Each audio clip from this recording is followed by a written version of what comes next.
ದಯವಿಟ್ಟು ಕ್ಷಮಿಸಬೇಕು. ವಿಶ್ವವಿದ್ಯಾಲಯದೊಳಗೊಂದು 11:15 ಸಭೆ ಇರೋದ್ರಿಂದ ಅದರ ಅಧ್ಯಕ್ಷ ನಾನೇ ಆಗಿರೋದ್ರಿಂದ ಈ ಕಾರ್ಯಕ್ರಮ ಸಾಯಂಕಾಲ ಐತೆ ಅಂತ ನಾನು ತಿಳ್ಕೊಂಡಿದ್ದೆ. ಹೀಗಾಗಿ ಆ ಕಾರಣದಿಂದ ಕೊನೆಗೆ ಮಾಡಬೇಕಾದಂಥ ಅಧ್ಯಕ್ಷ ಭಾಷಣದಿಂದ ಮೊದಲಿಗೆನೆ ಒಂದು 4 ಮಾತು ಹೇಳುವ ಮೂಲಕ ಪೂರೈಸಿ ನಾನು ಅಲ್ಲಿಗೆ ಹೋಗ್ತಿದ್ದೇನೆ. ಉಳ್ವಿ ಚನ್ನಬಸವೇಶ್ವರ ವಚನೋತ್ಸವ ಸಮಿತಿಯವರು ಪೂಜ್ಯ ಲಿಂಗೈಕ್ಯ ಚಿಂತಾಮಣಿ ಪಾವಟೆ ಅವರ 13ನೇ ಸ್ಮರಣೋತ್ಸವದ ಅಂಗವಾಗಿ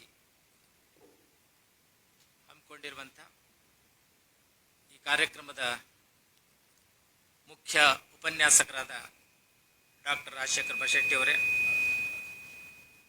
ಗೌರವ ಉಪಸ್ಥಿತರಾದ ಶಂಕರಣ್ಣ ಕೋರಿಶೆಟ್ಟಿ ಅವರೇ, ರಾಮಣ್ಣ ಸುಳ್ಳದವರೇ, ಈ ಸಮಾರಂಭದಲ್ಲಿ ಪ್ರೀತಿಯಿಂದ ಭಾಗವಹಿಸಿದ ಎಲ್ಲ ಶರಣೆಯರೇ, ತಮಗೆಲ್ಲ ಅನಂತ ಶರಣಾರ್ಥಿಗಳು.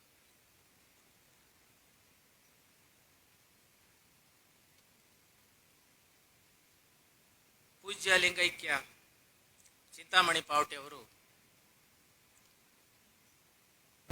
ನಾನು ತಿಳ್ಕೊಂಡ ಹಾಗೆ 12ನೇ ಶತಮಾನದ ಶರಣರ ಪುನರಾವತಾರ ಅಂತ ಅನ್ಕೊಂಡಿದ್ದೆ.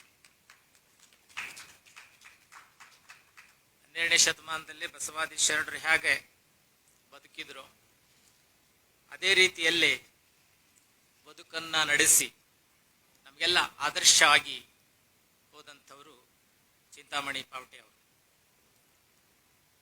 ಉರ್ಲಿಂಗದೇವ ಅನ್ನುವಂಥ ಒಬ್ಬ ವಚನಕಾರ ಹೇಳ್ತಾನೆ, ಶರಣರಾದಂಥವರು, ಶಿವಯೋಗಿಗಳಾದಂಥವರು, ಮಹಾತ್ಮರಾದಂಥವರು ಈ ಭೂಮಿಗೆ ಸುಮ್ಮನೆ ಬರೋದಿಲ್ಲ, ಸುಮ್ಮನೆ ಇರೋದಿಲ್ಲ, ಸುಮ್ಮನೆ ಹೋಗೋದಿಲ್ಲ.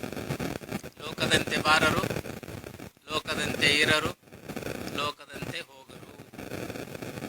ಹೆಂಗ್ ಬರ್ತಾರ, ಹೆಂಗಿರ್ತಾರ, ಹೆಂಗ್ ಹೋಗ್ತಾರ ಅಂದ್ರೆ ಪುಣ್ಯದಂತೆ ಒಬ್ಬರು, ಜ್ಞಾನದಂತೆ ಇಬ್ಬರು, ಮೋಕ್ಷದಂತೆ. ಪುಣ್ಯದ ಪುಂಜವಾಗಿಯೇ ಈ ಲೋಕಕ್ಕೆ ಬರ್ತಾರವರು, ಜ್ಞಾನವನ್ನ ಹಂಚಿ ಹೋಗ್ತಾರ, ಆಮೇಲೆ ಮೋಕ್ಷದ ಮಾರ್ಗ ತೋರಿಸಿ ಹೋಗ್ತಾರ. 12ನೇ ಶತಮಾನದ ಶರಣರು ಹಿಂಗೆ ಬಂದ್ರು ಅಂದ್ರೆ ಪುಣ್ಯದಂಗೆ ಬಂದ್ರು, ಜ್ಞಾನದಂಗೆ ಇದ್ರು, ಮೋಕ್ಷದ ಮಾರ್ಗವನ್ನ ನಮ್ಗೆಲ್ಲ ತೋರಿಸಿ ಹೋದ್ರು. ಆ ಮಾರ್ಗವನ್ನು ಅನುಸರಿಸಿ ಚಿಂತಾಮಣಿ ಪಾವಟೆ ಅವರನ್ನು ಸಹಿತ ಪುಣ್ಯದಂಗ ಬಂದು, ಜ್ಞಾನದಂಗ ಇದ್ದು, ಮೋಕ್ಷದ ರೂಪದಲ್ಲಿ ನಿರ್ಗಮಿಸಿದಾರ ಅಂತ ನಾನು ಭಾವಿಸಿದ್ದೆ. ಅವರನ್ನ ನೆನೆಯುವುದೇ, ಹೇಳ್ತಾರಲ್ಲ ಮೊಗ್ಗೆ ಮಾಯದೇವ, ಮಹಾತ್ಮರ ನೆನೆಯುವುದೇ ಘನ ಮುಕ್ತಿ ಪದ ಶಿವಾಧವ. ಮಹಾತ್ಮರ ನೆನೆಸ್ಕೊಳ್ಳೋದೇನೆ ಆ ಮುಕ್ತಿ ಪದವನ್ನ ಪಡೆದಷ್ಟು ಆನಂದ ಸಂತೋಷ ಆಗತ್ತ ಅನ್ನುವಂಥ ಹಿನ್ನೆಲೆ ಒಳಗ ಈ ಚಿಂತಾಮಣಿ ಪಾವಟೆ ಅವರನ್ನ ನಾವು ನಿತ್ಯ ನೆನೆಬೇಕು. ಯಾಕಂದ್ರೆ ಇವರು ಪ್ರಾತಸ್ಮರಣೀಯರು, ದಿನ ನೆನೆಬೇಕು. ಇವರು ಅವ್ರ ಮಾರ್ಗದಲ್ಲಿ ನಡೆದಾಗ ನಮಗ ಒಳ್ಳೆ ಬದುಕು, ಸುಂದರವಾದ ಬದುಕು, ಸಮೃದ್ಧಿಯ ಬದುಕು, ನೆಮ್ಮದಿಯ ಬದುಕು ಸಾಧ್ಯ ಆಗತ್ತೆ. ಹಳ್ಳಿಕೇರಿಯವರ ಸ್ನೇಹಿತರೆಲ್ಲ ಸೇರ್ಕೊಂಡು ಪಾವಟೆ ಅಜ್ಜನವರ ಇನ್ನು ಕಾರ್ಯ ಇತ್ತಲ್ಲ, ಅಂದ್ರೆ ಶರಣ ತತ್ವ ಪ್ರಸಾರದ ಕಾರ್ಯ, ಅದನ್ನ ಚಾಚು ತಪ್ಪದೆ ಮುಂದುವರಿಸಿಕೊಂಡು ಹೋಗ್ಬೇಕು ಅನ್ನುವಂತ ಒಂದು ಪಣ ತೊಟ್ಟು ಹೋದ ವರ್ಷ ಅವ್ರ ಹೆಸರಿನೊಳಗ ವಚನ ಪರಿಮಳ 7 ಅನ್ನೋದನ್ನ ಪ್ರಕಟ ಮಾಡಿದ್ರು. ಅದರೊಳಗೆ ಮೊದಲನೇ ಭಾಗದೊಳಗ ಚಿಂತಾಮಣಿಯವರ ಬದುಕಿನ ಬಗ್ಗೆ ಕೆಲವು ಲೇಖನಗಳನ್ನು ಅಳವಡಿಸಿ, ಆಮೇಲೆ ಶ್ರಾವಣ ಮಾಸದಲ್ಲಿ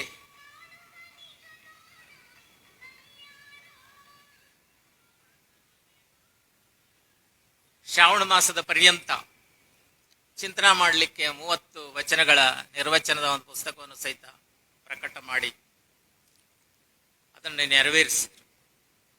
ಈಗ ಮತ್ತೆ ಈ ವರ್ಷ ಅಂಥದ ಒಂದು ಪುಸ್ತಕ ತಯಾರು ಮಾಡಬೇಕು ಅನ್ನುವಂಥ ಒಂದು ಆಶೆಯನ್ನು ಇಟ್ಕೊಂಡಿದ್ದಾರೆ. ಅದನ್ನ ಶ್ರಾವಣ ಮಾಸ ಅನ್ನೋದ್ರೊಳಗನ ತಯಾರು ಮಾಡಿಕೊಡ್ತೇನೆ.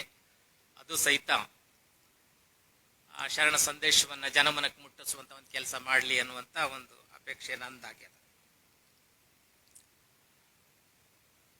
ಈ ಉಳಿವಿ ಚನ್ನಬಸವೇಶ್ವರ ದೇವಸ್ಥಾನ ಅಂದ್ರೆ ಇದೊಂದು ಪವಿತ್ರ ಕ್ಷೇತ್ರ. ಚನ್ನಬಸವಣ್ಣಾದಿ ಶರಣರು ಉಳುವಿಗೆ ಹೋಗುವ ಮಾರ್ಗದಲ್ಲಿ ಇಲ್ಲಿ ಬಂದು ತಂಗಿದ್ರು. ಹೀಗಾಗಿನೇ ಇಲ್ಲೇ ಅವರ ಒಂದು ಸ್ಮಾರಕ, ಈ ದೇವಸ್ಥಾನ ನಿರ್ಮಾಣ ಆಗ್ಯದ. ಅಂದ್ರೆ ಇದು ಅಂತಿಂತ ಸ್ಥಳ ಅಲ್ಲ. ಮೈಲಾರ ಬಸವಲಿಂಗ ಶರಣರು ಹೇಳ್ತಾರಲ್ಲ, ಹಲವು ಮಾತೇನು ನೀನು ಅಲಿದು ಪಾದವನಿಟ್ಟ ನೆಲವೇ ಸುಕ್ಷೇತ್ರ, ಜಲವೇ ಪಾವನ ತೀರ್ಥ, ಸುಲಭ ಶ್ರೀ ಗುರುವೇ ಕೃಪೆಯಾಗು. ಆ ಶರಣರು ಪಾದ ಇಟ್ಟಂತ ಈ ನೆಲ ಸುಕ್ಷೇತ್ರ, ಇಲ್ಲಿದ್ದಂತ ಜಲನೇ ಪಾವನ ತೀರ್ಥ.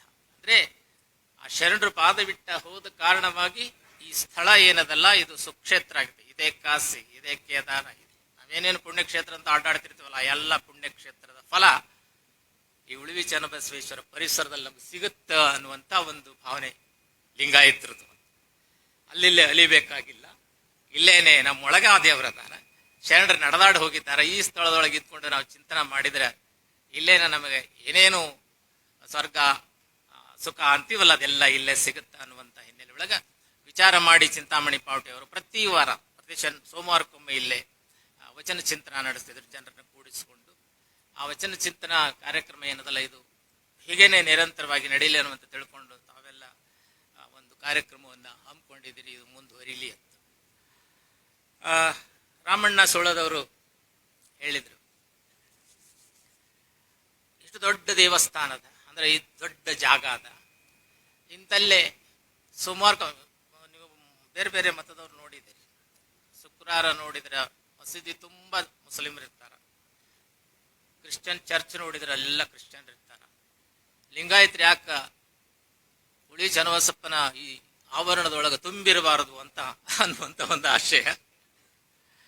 ಹಾಗೆ ತುಂಬಿಸುವಂತ ಒಂದು ಕೆಲಸವನ್ನ ಈ ಏನು ದೇವಸ್ಥಾನದ ಟ್ರಸ್ಟ್ ಕಮಿಟಿ ಅದಲ್ಲ ಅದು ಮಾಡಬೇಕು ಅಂತ ನನ್ನ ಒಂದು ಅನಿಸಿಕೆ. ಅಂದ್ರೆ ನೀವು ಕೆಲಸ ಮಾಡ್ಕೋತ ಹೋಗ್ರಿ, ಇಂಥ ಒಂದು ಕಾರ್ಯಕ್ರಮವನ್ನು ಹಮ್ಕೋತ ಹೋದಾಗ ಜನ ತಾವೇ ಬರ್ತಾರೆ. ಅಂದ್ರೆ ರೂಢಿ ಕೆಡಬೇಕು, ಅವ್ರಿಗೆ ರೂಢಿ ಮಾಡಿದಾಗ ತಾವೇ ಬರ್ತಾರೆ. ಅಂಥ ಒಂದು ಸಂಪ್ರದಾಯವನ್ನ ಈ ಮಠ ಹಾಕ್ಲಿ ಅನ್ನುವಂಥ ಒಂದು ಆಸೆಯ ನನ್ನ ಮೊದಲಾಗಿಂದನೂ ಇಲ್ಲಿ ಬಂದಾಗಿಂದನೂ ನೋಡ್ತಿದ್ವಿ. ಇಷ್ಟು ದೊಡ್ಡ ಜಾಗದ ಇಲ್ಲಿ ಯಾಕೆ ನಾವು ಇಂಥ ಕಾರ್ಯಕ್ರಮ ಒಳ್ಳೆ ಕಾರ್ಯಕ್ರಮ ಮಾಡ್ತಾ ಇಲ್ಲ, ಸುಮ್ಮನೆ ದೇವರಿಗೆ ಬಂದು ಕೈ ಮುಗಿದು ಹೋಗ್ತೀವಲ್ಲ, ಅವ್ರ ತತ್ವಗಳನ್ನ ಪ್ರಸಾರ ಮಾಡ್ತಾ ಇಲ್ಲಲ್ಲ, ಅದನ್ನ ನಮ್ಮಲ್ಲಿ ಅಳವಡಿಸಿಕೊಂಡು ನಮ್ಮ ಬದುಕು ಹಸನು ಮಾಡ್ಕೊಳ್ತಾ ಇಲ್ಲಲ್ಲ ಅನ್ನುವಂಥ ಒಂದು ನೋವು ಕೊರಗು ಇತ್ತು. ಆದ್ರೆ ಈಗಿನ ಕಮಿಟಿ ಅದಕ್ಕೆ ಸಿದ್ಧ ಆಗ್ಯದ.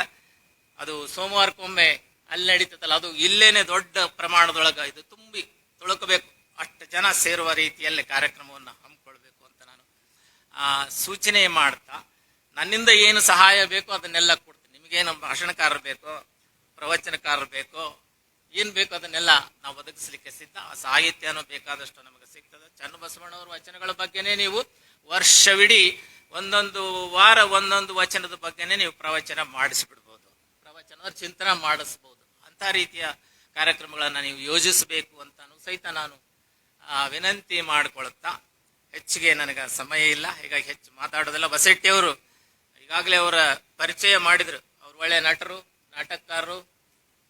ಬಾಲ್ಯಲ ಮಾನಸ ಯೋಗೇಶ್ವರ ನಾಟಕ ಈಗ ಅಲ್ಲಲ್ಲೇ ಪ್ರಸಾರ ಆಗ್ಲಿಕ್ಕೆ ಗವಾಯಿಗಳ ಕಂಪನಿ ಒಳಗೆ ಬಹಳಷ್ಟು ಪ್ರಸಿದ್ಧಿಯನ್ನ ಪಡಿಲಿಕ್ಕತ್ತದ. ಅಂದ್ರೆ ಶರಣ ಸಾಹಿತ್ಯವನ್ನ ಆಳವಾಗಿ ಅಧ್ಯಯನ ಮಾಡಿದ್ದಾರೆ, ವಚನ ಸಾಹಿತ್ಯವನ್ನ ತಿಳ್ಕೊಂಡಿದ್ದಾರೆ, ಅದ್ರ ಬಗ್ಗೆ ಅಧಿಕಾರಯುತವಾಗಿ ಮಾತಾಡುವಂತ ಒಂದು ಕಲೆಯನ್ನು ಸಹಿತ ಅವರು ಪಡ್ಕೊಂಡಿದ್ದಾರೆ. ಅಂಥವ್ರು ಇವತ್ತು ಅತಿಥಿಯಾಗಿ ಬಂದಿದ್ದಾರೆ. ಅವ್ರ ಮಾತು ಕೇಳ್ಬೇಕನ್ನೋ ಆಸೆ ಇತ್ತು, ಆದ್ರೆ ನನಗೆ ಆಗ್ತಾ ಇಲ್ಲಲ್ಲ.